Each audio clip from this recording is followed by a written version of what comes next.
আসসালামু আলাইকুম ওয়া রাহমাতুল্লাহি ওয়া বারাকাতুহু। ওয়া আলাইকুম আসসালাম ওয়া রাহমাতুল্লাহি ওয়া বারাকাতুহু। আলহামদুলিল্লাহি রাব্বিল আলামিন ওয়াসসালাতু ওয়াসসালামু আলা রাসূলিল কারীম, আম্মা বা'দ। সমস্ত প্রশংসা একমাত্র সেই মহান আল্লাহ রাব্বুল আলামিনের জন্য, যিনি আমাদেরকে সৃষ্টি করেছেন। আমাদের জন্য তিনটি সময় নির্ধারণ করেছেন: বর্তমান, অতীত, ভবিষ্যৎ। এই তিনটি জীবন নিয়েই মানব জীবনকে আল্লাহ তাআলা সৃষ্টি করেছেন। আমরা সেই মহান আল্লাহ রাব্বুল আলামিনের শুকর আদায় করছি, যিনি আমাদেরকে সৃষ্টি করার পর আবার ওহী নাজিল করে হেদায়েতের পথ দেখিয়েছেন। সকলেই বলি আলহামদুলিল্লাহ। আলহামদুলিল্লাহ। অতঃপর সালাত এবং সালাম পড়ি আমাদের সেই রাসূলের উপর, যাকে আল্লাহ রাব্বুল আলামিন প্রেরণ করেছেন আমাদেরকে সুন্দর ভবিষ্যৎ কিভাবে গঠন করতে পারি, বর্তমান জীবন সহ সুন্দর ভবিষ্যৎ দুনিয়াতে এবং আখিরাতে উভয়ের কল্যাণের দিকেই আমাদেরকে যিনি আহ্বান করেছেন সেই রাসূলের উপর সকলেই পড়ি সাল্লাল্লাহু আলাইহি ওয়াসাল্লাম। আমার প্রাণপ্রিয় বন্ধুগণ, মসজিদ নববীতে এইমাত্র যিনি খুতবা দিয়েছেন তিনি হলেন ফজিলাতুল শেখ আব্দুল বারী আস-সুবাইতি। আজকে অত্যন্ত বাস্তবতার উপর একটি বিষয়কে কেন্দ্র করে তিনি খুতবাটি দিয়েছেন, তা হলো ভবিষ্যৎ জীবনের গুরুত্ব। আমি এখন ইমাম সাহেবের খুতবার অনুবাদ শুরু করছি। আল্লাহ রাব্বুল আলামিনের তৌফিক কামনা করছি, তিনি যেন আমাকে বিষয়টি সুন্দরভাবে উপস্থাপন করার জন্য সাহায্য করেন, আমিন। প্রিয় ভাইয়ের আমার, ইমাম সাহেব সর্বপ্রথম বললেন যে মানব জীবন পরিবর্তন হয়, কখনো বাইনা মাযিন মাফকুদিন ওয়া হাযিরিন মাশহুদিন ওয়া মুস্তাকবালিন মাওউদিন। অতীত জীবনে, বর্তমান জীবনে এবং ভবিষ্যৎ জীবনে, এই তিনটি জীবনে মানব জীবন পরিবর্তন হয়, চলতে থাকে। আর আল্লাহ রাব্বুল আলামিন কোরআনুল কারীমে বলেন, ওয়াকাদ খালাকাকুম আতওয়ারা, আল্লাহ তাআলা তোমাদেরকে সৃষ্টি করেছেন ধাপে ধাপে। কি ধাপ? একটি হলো খালাকাল্লাহুল ইনসানা জানিনান ফি বাতনি উম্মিহি, মানুষকে আল্লাহ রাব্বুল আলামিন সৃষ্টি করেছেন মাতৃগর্ভে। প্রথমেই ভ্রূণ ছিল, তারা বাচ্চা ছিল, অতঃপর সেখান থেকে তাদেরকে পৃথিবীতে শিশু আকারে বের করা হলো। এরপরে সুম্মা সারা শাবান কবিয়ান, যৌবনকালে পদার্পণ করে এরপরে মধ্যবয়সী বা পরিণত বয়সে উপনীত হয়ে যায়, একেবারে একসময় বুড়ো হয়ে যায়। এগুলো মানব জীবনের বিভিন্ন ধাপের অবস্থা। ইমাম সাহেব আরো বললেন যে ফামা কানা মুস্তাকবালান ইয়াসিরু হাদিরান ওয়াল হাদিরু ইয়াসবিহু মাদিয়ান, যা ভবিষ্যৎ থাকে তা আবার অতীত হয়ে যায়, আবার বর্তমান সেটাও কি বলে, যা ভবিষ্যৎ থাকে সেটা বর্তমানে পরিণত হয়। আর ওয়াল হাদিরু ইয়াসবিহু মাদিয়ান, বর্তমান জীবনটি আবার অতীতে পরিণত হয়। আর মানুষ মূলত, মানুষের জ্ঞান ব্যস্ত থাকে ভবিষ্যৎ জীবনের চিন্তা চেতনা নিয়ে, তাই না? মানুষ সবসময় আমরা কিসের চিন্তা করি? সামনের জীবনে কি হবে এটা নিয়ে চিন্তা করি, আর এটাই স্বাভাবিক।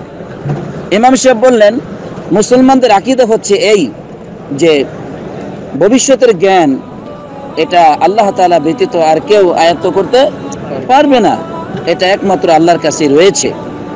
আল্লাহ রাব্বুল আলামিন বলছেন, কুল লা ইয়ালামু মান ফিস সামাওয়াতি ওয়াল আরদিল গায়বা ইল্লাল্লাহ। হে রাসূল সাল্লাল্লাহু আলাইহি ওয়াসাল্লাম, তুমি বলে দাও যে আকাশ এবং জমিনে এমন কেউ নাই যে আল্লাহ ব্যতীত অন্য কেউ গায়েব জানে। আকাশেও নেই, জমিনেও নেই যে গায়েবের খবর আল্লাহ তাআলা ব্যতীত আর কেউ জানে। ঠিক অনুরূপ ভবিষ্যতে একটা মানুষের কি হবে বা পৃথিবীতে কি ঘটবে, এই সব কিছুর জ্ঞান একমাত্র আল্লাহর কাছে রয়েছে, অন্য কারো কাছে নয়। এ সম্পর্কেও আল্লাহ রাব্বুল আলামিন বলছেন, ওমা তাদরি নাফসুম মাযা তাকসিবু গাদা ওমা তাদরি নাফসুম বিআইয়ি আরদিন তামুত ইন্নাল্লাহা আলীমুন খাবীর। কোনো আত্মা জানে না আগামীকালকে সে কি অর্জন করবে, এমনকি কোনো আত্মা জানে না পৃথিবীর কোন মাটিতে সে মৃত্যুবরণ করবে। তবে আল্লাহ সুবহানাহু ওয়া তাআলা নিঃসন্দেহে তিনি আলিম, তিনি সব বিষয়ে জ্ঞানী, খাবির, সর্বময় খবর রাখেন, সব বিষয়ে তিনি জানেন। আমরা জানতে পারলাম যে ভবিষ্যতের জ্ঞান একমাত্র কে জানেন?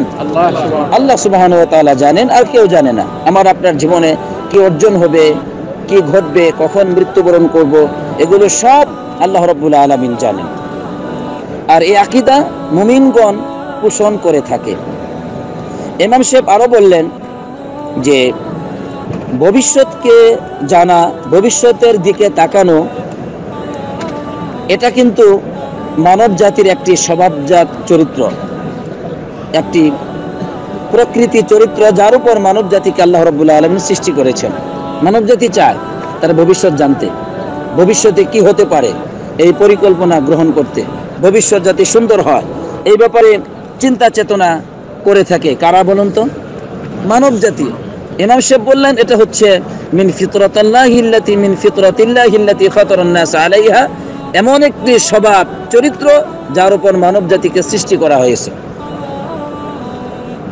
আর এটাই হচ্ছে ইসলামের একটি মূল তথ্য। নবীদের মিশন ছিল এটাই, যে তারা ভবিষ্যতের দিকে মানুষকে উদ্বুদ্ধ করতেন, আহ্বান করতেন, যে সামনে যে জগৎ জীবন আসতেছে সেই জীবনের সফলতার দিকেই কিন্তু ইসলাম এবং নবীগণ উদ্বুদ্ধ করেছেন, মানুষকে আহ্বান করেছেন।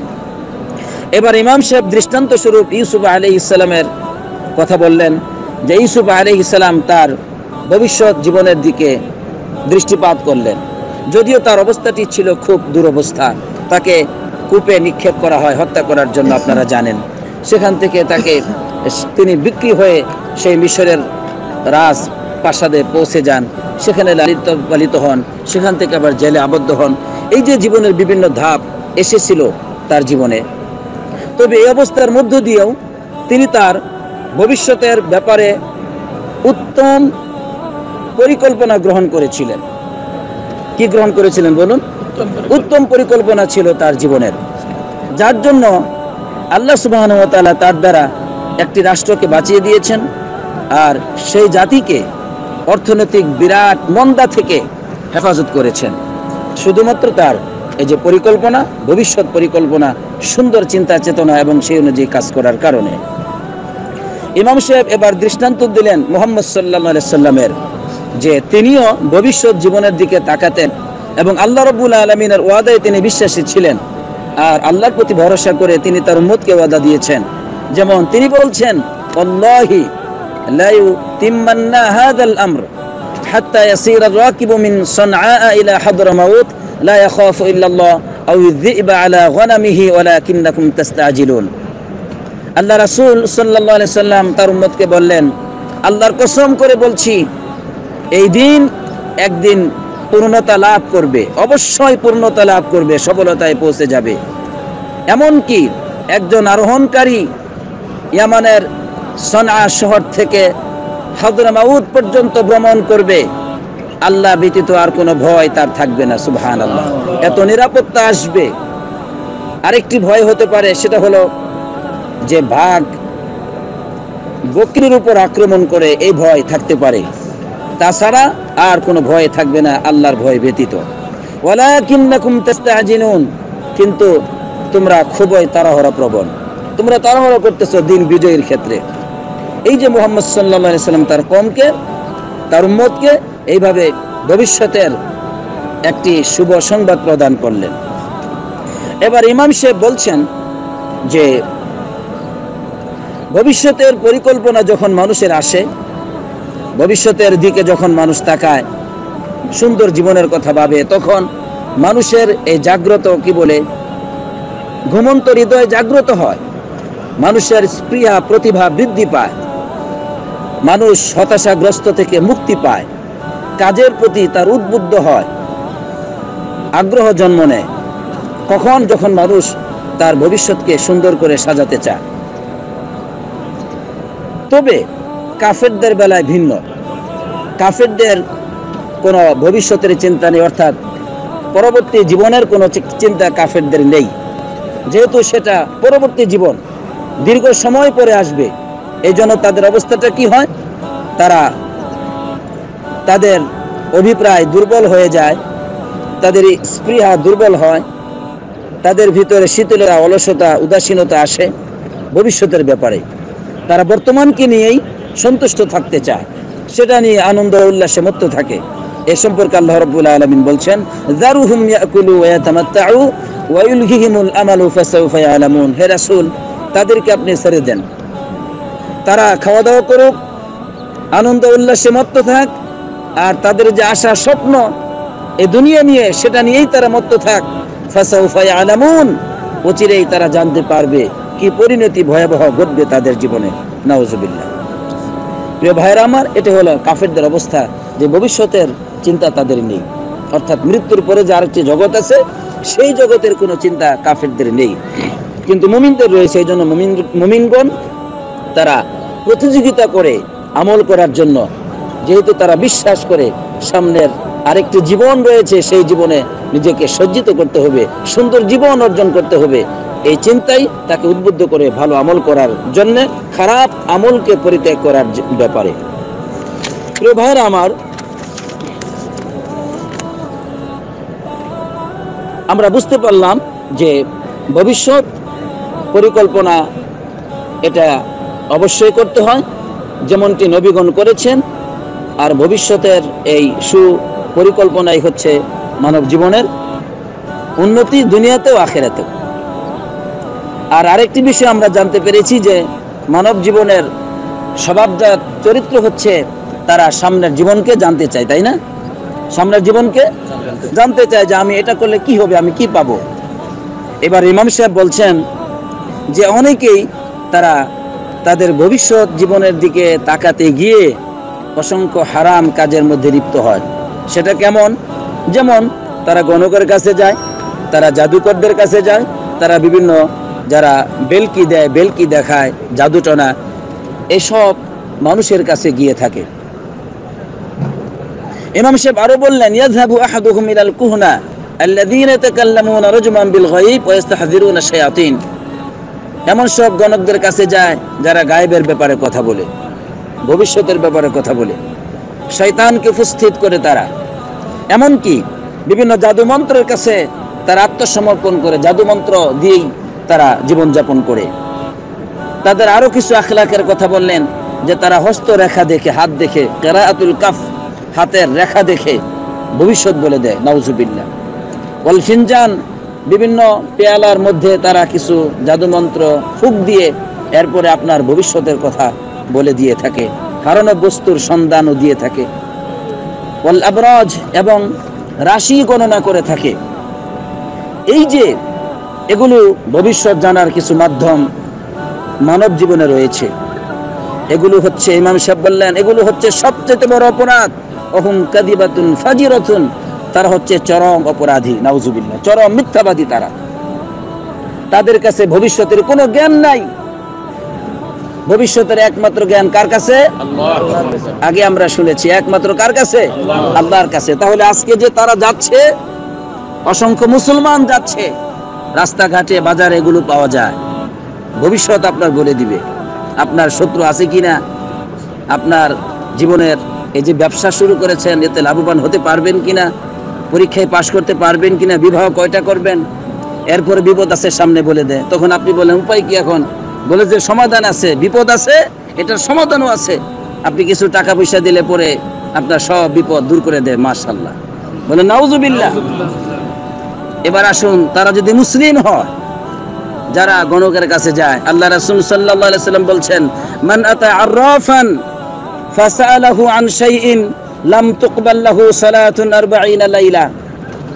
যে ব্যক্তি কোনো গণকের কাছে যায়, অতঃপর তাকে কোনো বিষয়ে জিজ্ঞাসা করে, 40 দিন পর্যন্ত, 40 লাইলাতান, 40টি রাত্র পর্যন্ত তার কোনো নামাজ আল্লাহ তাআলা কবুল করবেন না, নামাজ বাতিল। 40 দিন শুধু জিজ্ঞাসা করলেই হলো।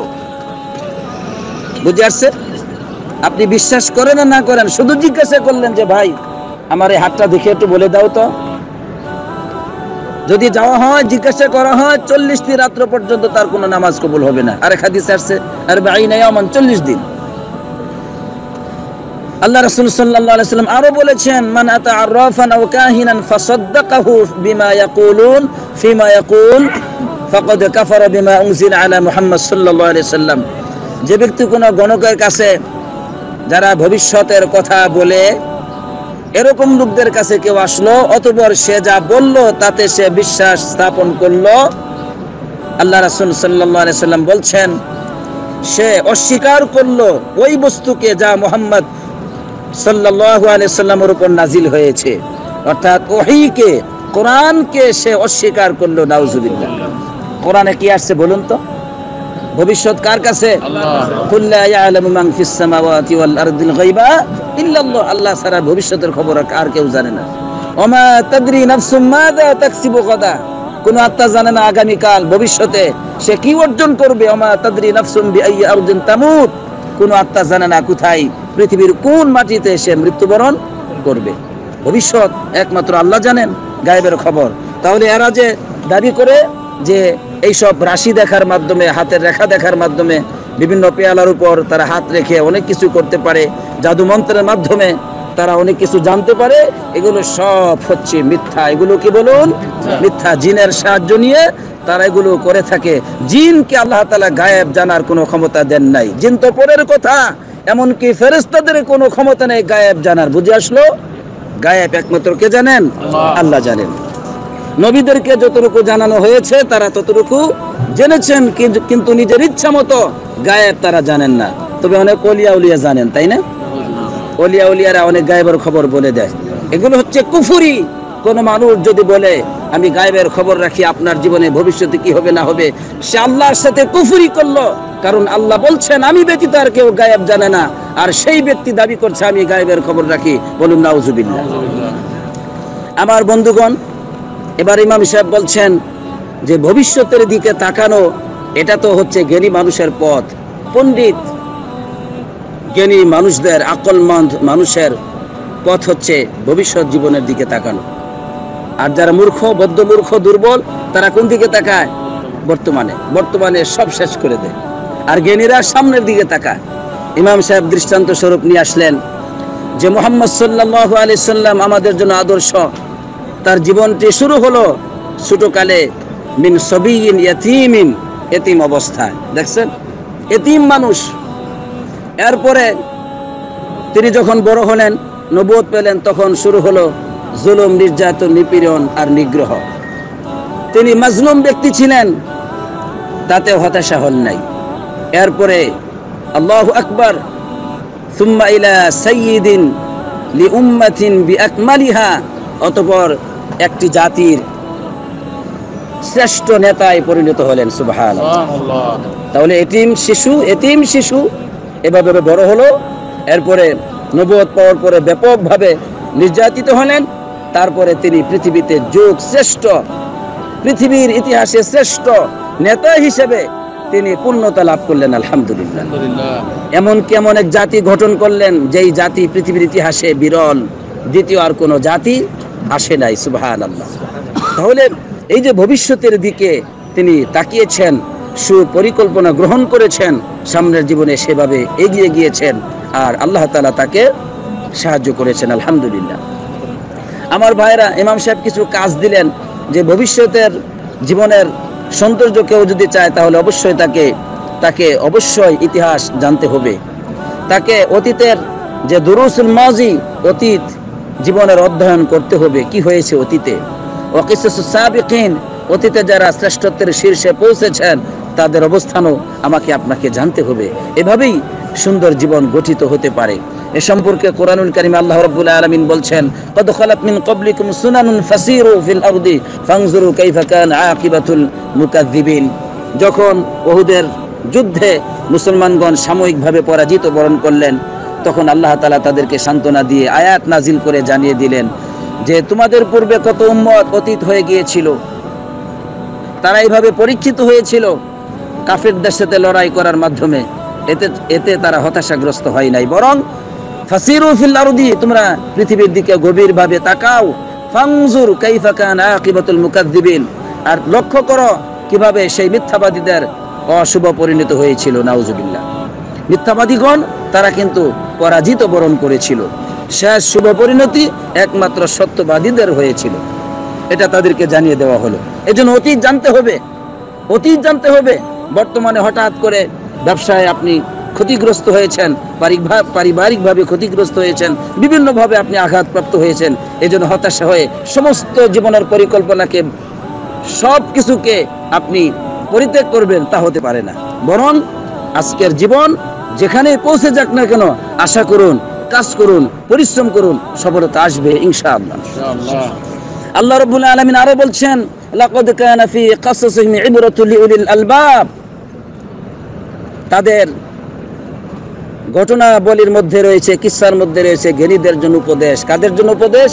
জ্ঞানীদের জন্য উপদেশ। সুবহানাল্লাহ। এই আয়াত সূরা ইউসুফে এসেছে। আল্লাহ রাব্বুল আলামিন ইউসুফ আলাইহিস সালামের ঘটনা জীবনের শুরু থেকে নিয়ে শেষ পর্যন্ত শেষ করেছেন। সুবহানাল্লাহ। কোরআনে এত ব্যাপকভাবে, বিস্তারিতভাবে আর কোন নবীর ঘটনা আসে নাই। সেখানে আল্লাহ তাআলা দেখিয়ে দিয়েছেন যে একজন মানুষ, সে সেই কূপ থেকে কিভাবে, অন্ধকার কূপের ভিতরে তাকে ফেলে দেওয়া হয়েছিল, সেই জায়গা থেকে কিভাবে রাষ্ট্রীয় ক্ষমতায় প্রতিষ্ঠিত হয়েছিলেন। সুবহানাল্লাহ। এটা মুহাম্মদ সাল্লাল্লাহু আলাইহি ওয়াসাল্লাম যখন মক্কা থেকে নির্যাতিত, নিপীড়িত হয়ে মদিনায় এসেছিলেন, আসার পরেই আল্লাহ তাআলা আয়াত নাজিল করে তাকে সান্ত্বনা দিয়েছিলেন যে ঘাবড়াবার কোনো কারণ নেই, হতাশার কোনো কারণ নেই। সেই নেতৃত্ব, আরব ভূখণ্ডের নেতৃত্ব, গোটা পৃথিবীর নেতৃত্ব তোমার আসবে। সুবহানাল্লাহ। আল্লাহ তাআলা দিয়েছেন। আলহামদুলিল্লাহ। আমার বন্ধুগণ, ইমাম সাহেব বলছেন যে ভবিষ্যতের জীবন, এটার ভিত্তি স্থাপিত হবে বর্তমান জীবনের উপর। কোনো মানুষ যদি তার বর্তমানকে সুন্দর করে, তার ভবিষ্যৎ উজ্জ্বল হবে। কোনো মানুষ যদি মান দাইয়া হাদিরাহু আজাজা আন সালাতি মুস্তাকবালিহি, তার বর্তমান জীবনকে সে যদি ধ্বংসস্তূপে পরিণত করে, তার ভবিষ্যৎ ধ্বংস হবে, সফলতায় পৌঁছতে পারবে না। কোনো মানুষ যদি তার জ্ঞানকে, তার চিন্তা চেতনাকে, তার শরীরকে ধ্বংস করে ফেলে, তাহলে সেই অসুস্থ হবে, দারিদ্র হবে, সেই হতাশাগ্রস্ত হবে। অনুরূপভাবে যে সমস্ত মা বাপ ওমান দাইয়া তারবিয়াতা আবনাইহি হাসাদা ইনহিরাফান ওয়া উকুকান, যারা তাদের সন্তানকে তারবিয়াতের ক্ষেত্রে ক্ষতিগ্রস্ত হবে, সঠিক পথ দেখানোর ক্ষেত্রে, তারা কিন্তু ওই সন্তানগুলোই তারা অবাধ্য হবে মা বাবার, এবং তারা পথভ্রষ্ট হবে। সুতরাং অধিকাংশ সন্তান মা বাবার অবহেলার জন্যই, ছোটকাল থেকে অবহেলার জন্যই তো তারা পথভ্রষ্ট হয়। এটাই হচ্ছে বাস্তব, মনে রাখবেন। আজকে পৃথিবীতে যত পাপী দেখা যাচ্ছে, অন্যায়কারী দেখা যাচ্ছে, সমাজে ত্রাস সৃষ্টি করে এমন সব যুবকদেরকে দেখা যাচ্ছে, তাদের মূল ফিরে যাবে তাদের মা বাবার দিকে। তাদের মা বাবাই তাদেরকে সুপথে গঠন করতে ব্যর্থ হয়েছে, অবহেলা করেছে, বিভিন্নভাবে তারা ব্যস্ত ছিল। আল্লাহ রাসূল সাল্লাল্লাহু আলাইহি ওয়াসাল্লাম এই কথাটি বলেছেন, ইমাম সাহেব উল্লেখ করেন নাই, তবে আমি বলছি। আল্লাহ রাসূল সাল্লাল্লাহু আলাইহি ওয়াসাল্লাম বলেছেন, কুল্লু মাউলুদিন ইউলাদু আলাল ফিতরা ফাআবাওয়াহু ইউহাউইদানিহি আও ইউনাসসিরানিহি আও ইউমাজ্জিসানিহি। প্রতিটি নবজাত শিশুকে আল্লাহ তাআলা ফিতরাতের উপর জন্মগ্রহণ করান। ফিতরাত অর্থ হলো ঈমান, ইসলাম, তাওহীদ। এরপরে এই সন্তানটি কেন ইহুদি হয়, কেন খ্রিস্টান হয়, কেন সে অগ্নি পূজক হয়, আল্লাহ রাসূল সাল্লাল্লাহু আলাইহি ওয়াসাল্লাম বলে দিলেন, ফাআবাওয়াহু, তার মা বাপ তাকে ইহুদি বানায়, আও ইউনাসসিরানিহি, তাকে খ্রিস্টান বানায়, আও ইউমাজ্জিসানিহি, তাকে অগ্নি পূজক বানায়। নাউযুবিল্লাহ। তাহলে পরিষ্কার হয়ে গেল যে সন্তান ক্ষতিগ্রস্ত হওয়ার জন্য কিন্তু মা বাপ ব্যাপকভাবে দায়ী। আল্লাহ আমাদেরকে সফলকামী মা বাপ রূপে কবুল করুক, আমিন। আলহামদুলিল্লাহ। আমার বাবা আমাকে এভাবে গঠন করেছেন যে কোরআনের হাফেজ হতে হবে, দায়ী হতে হবে, কোরআনের ধারক হতে হবে, সত্যের পথে যেতে হবে, এভাবে গঠন করেছেন। আলহামদুলিল্লাহ, আজকে কিছুটা হলেও পেয়েছি, আলহামদুলিল্লাহ। সুতরাং আমার মধ্যে যে কল্যাণ রয়েছে, আল্লাহর তৌফিকে এই কল্যাণ সূচনা হয়েছে আমার বাবার সুস্বপ্ন, আলহামদুলিল্লাহ। প্রিয় ভাইরা আমার, মানুষের জীবন সুন্দর ভবিষ্যৎ যদি চায় মানব জীবনে, তাহলে তাকে কাজ করতে হবে। কি করতে হবে? থমকে যাওয়া যাবে না। জীবনের অবস্থা যতই দুরবস্থা হোক না কেন, সামনের দিকে এগিয়ে যেতে হবে, মূল সফলতা আসা পূর্ব পর্যন্ত। এই জন্য ইমাম সাহেব সুন্দর একটি পরামর্শ দিলেন যে একজন মানুষ কখনো হতাশাগ্রস্ত হবে না, সে তার জীবনের দুঃখ যন্ত্রণাকে আনন্দে পরিণত করবে। দুঃখটাকে কি মনে করবে? এটাই হচ্ছে আনন্দ। সে তার কঠিন কষ্ট কাজকে সহজ মনে করবে। তাকে হতে হবে সব্বুরান সবুরন লিবুলুগি আহদাফিহি, তার সেই জীবনের যে লক্ষ্যে সেখানে পৌঁছার জন্য তাকে অত্যন্ত ধৈর্যশীল হতে হবে। কুনুআন বিমা ইয়াকসিমুহুল্লাহু লাহ, আল্লাহ তাআলা তার জন্য যা তাকসিম করেছেন, নির্ধারণ করেছেন, এই ব্যাপারে তাকে সন্তুষ্ট হতে হবে, হতাশাগ্রস্ত হলে চলবে না। মুমিনান বিমা ইয়াকদিরুহু লাহ, আল্লাহ তাআলা তার জন্য যে তাকদীর নির্ধারণ করেছেন এই ক্ষেত্রে তাকে বিশ্বাসী হতে হবে। তাহলে এই সমস্ত অবস্থাগুলো আমাদের জীবনে থাকতে হবে। 1 নম্বর বলুন, হতাশা হওয়া যাবে না।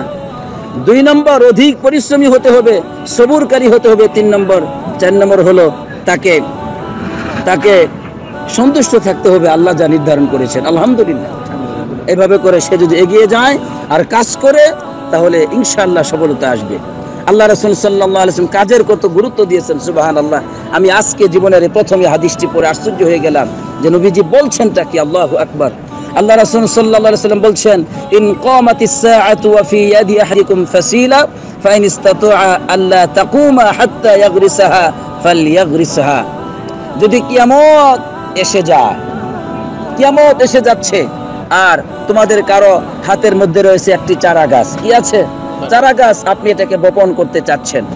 আল্লাহ রাসূল সাল্লাল্লাহু আলাইহি ওয়াসাল্লাম বললেন, যদি সক্ষম হও যে ওই কিয়ামতটা তোমার কাছে আসার আগেই গাছটিকে বপন করতে পারবে, তুমি বপন করে যাও। সুবহানাল্লাহ।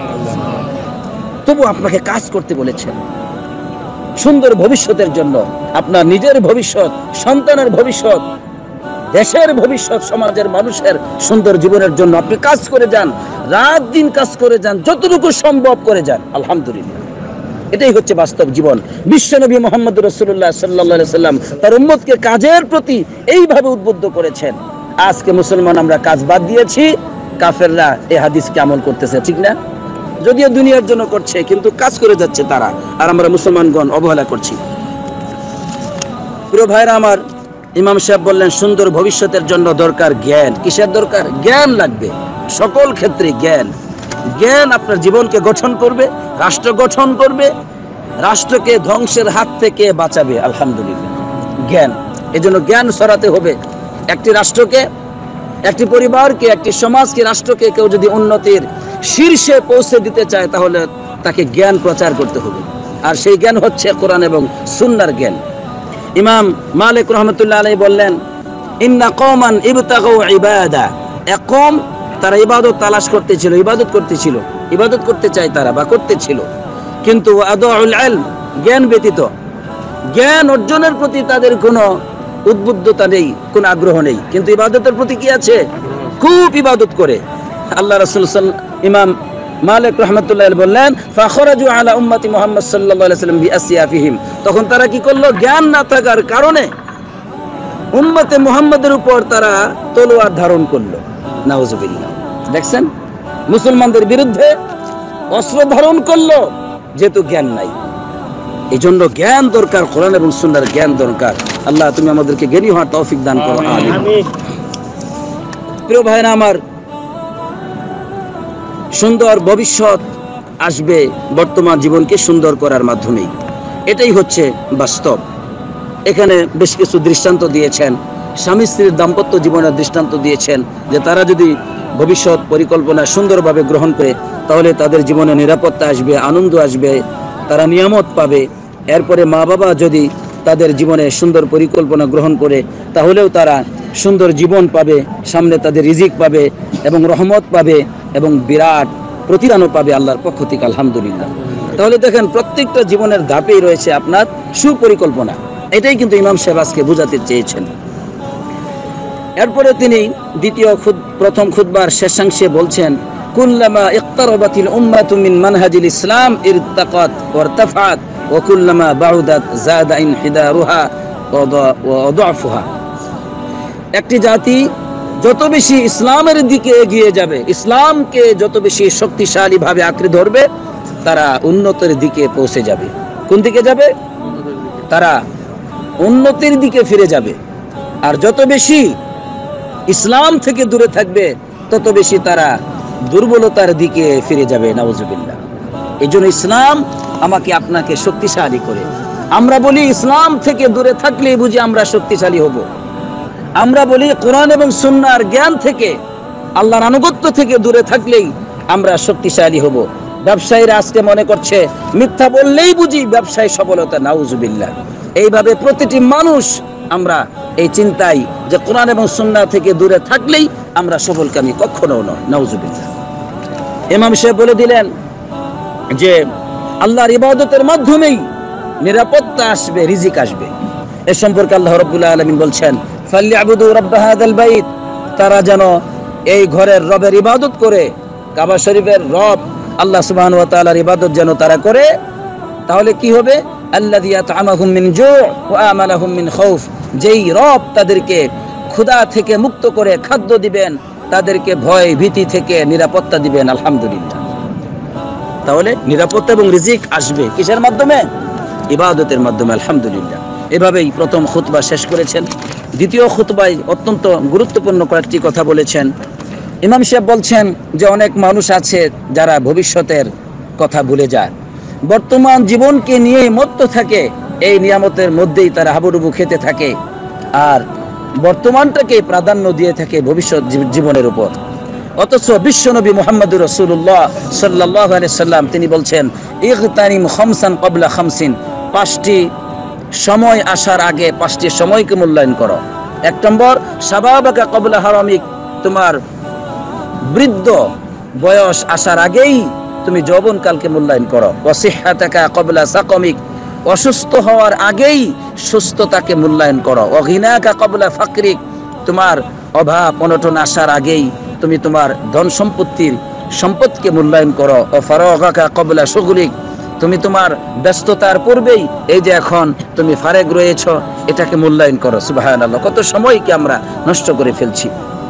ও হায়াতিকা ক্বাবলা মাউতিক, তোমার এই যে জীবন এটাকে মূল্যায়ন করো মৃত্যু আসার আগেই। দেখছেন কত সুন্দর উপদেশ দিয়েছেন ভবিষ্যৎ জীবনের জন্য।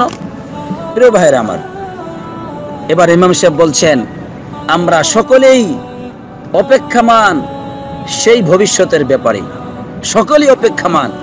সেটা হচ্ছে চিরস্থায়ী ভবিষ্যৎ, যার মধ্যে দুটো অবস্থা রয়েছে, হয়তোবা আল ফারহ ওয়াস সুরুর, আনন্দ, অথবা দুঃখ যন্ত্রণা। সেটা কোন দিন? আলা ওয়া হুয়া মাউঈদুল জাযাই ওয়াত থাওয়াবি ইয়াউমাল কিয়ামা, জেনে রাখো সেটা হলো কিয়ামতের দিন, যেটা হচ্ছে পুরস্কার দিবস, প্রতিদান দিবস। সেই দিবসের ওই ভবিষ্যতের জন্যই আমরা কিন্তু অপেক্ষামান। আসতেছে সেটা, সেই দিন এক শ্রেণী তারা আনন্দিত হবে আর এক শ্রেণী তারা দুঃখী হবে। আল্লাহ তাআলা আমাদেরকে যারা সফলকামী হবে, আনন্দিত হবে, সেই দিন পুরস্কার পেয়ে তাদের অন্তর্ভুক্ত করে লেখ আমিন। আমার ভাইরা, ইমাম সাহেব বলে দিলেন সেই জীবনটি, সেই ভবিষ্যৎ শুরু হয়ে যাবে মৃত্যুর সাথে সাথেই। যখন আপনজনদের থেকে আমরা বিচ্ছিন্ন হব, মাটি যখন আমাদের উপরে দেওয়া হবে, তখনই কিন্তু শুরু হয়ে গেল আমাদের সেই ভবিষ্যৎ যেটা মৃত্যুর পরে আসতেছে। ইমাম সাহেব এবার কিছু তথ্য দিলেন যে আমাদের উচিত আমরা প্রত্যেকেই সেই জীবনে, মৃত্যুর পরে যে একটি ভবিষ্যৎ রয়েছে, সেই ভবিষ্যতে কিভাবে সফলকামী হতে পারি সেজন্য আমাদের সকলকেই প্রতিজ্ঞাবদ্ধ হতে হবে, সোচ্চার হতে হবে। সেজন্য কিছু আমলও তিনি দিয়ে দিলেন। আল্লাহ রাসূল সাল্লাল্লাহু আলাইহি সাল্লাম তিনি 7টি কাজের কথা বলেছেন, যেই কাজগুলি করলে পরে মৃত্যুর পরেও আপনি এগুলো সওয়াব পেতে থাকবেন। আলহামদুলিল্লাহ। 1 নম্বর, কোনো ইলম যদি আপনি শিক্ষা দেন মানুষকে, সেটা আপনি মৃত্যুর পরেও পেতে থাকবেন। আলহামদুলিল্লাহ। যে ইলম মানুষের কল্যাণ বয়ে নিয়ে আসে, আল্লাহর নিকটবর্তী করে দেয়। 2, অথবা কোনো আজর নাহরান, কোনো নহরের ব্যবস্থা করে দিলেন, খাল খনন করে দিলেন, পানির ব্যবস্থা করে দিলেন। আও হাফারা বিরন, কূপ খনন করে দিলেন, এগুলোর দ্বারাও আপনি মৃত্যুর পরে নেকি পেতে থাকবেন। আও গরাসা নাখলান, খেজুর গাছের কথা বলা হলো, কোনো গাছ বপন করে দিলেন, মানুষ আপনার মৃত্যুর পরে মানুষ এই ফল খাবে, সেটাও আপনি পেয়ে যাবেন। আও বানা মসজিদান, কোন মসজিদ নির্মাণ করে দিলেন, অথবা আও ওয়ারাসা মাসহাফান, কোন মাসহাফের ওয়ারিস বানায় দিয়ে গেলেন।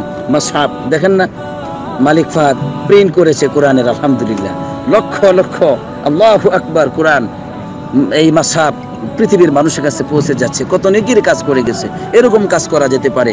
আও তারাকা ওয়ালাদান সালিহা, নেক সন্তান রেখে যদি মারা যান, ইস্তাগফিরু লাহু বাদা মাউতিহি, আপনার জন্য আপনার মৃত্যুর পরে সে ক্ষমা প্রার্থনা করতে থাকবে। আলহামদুলিল্লাহ, আল্লাহ তাআলা আমাদেরকে এর উপর আমল করার তৌফিক দান করুন, আমিন।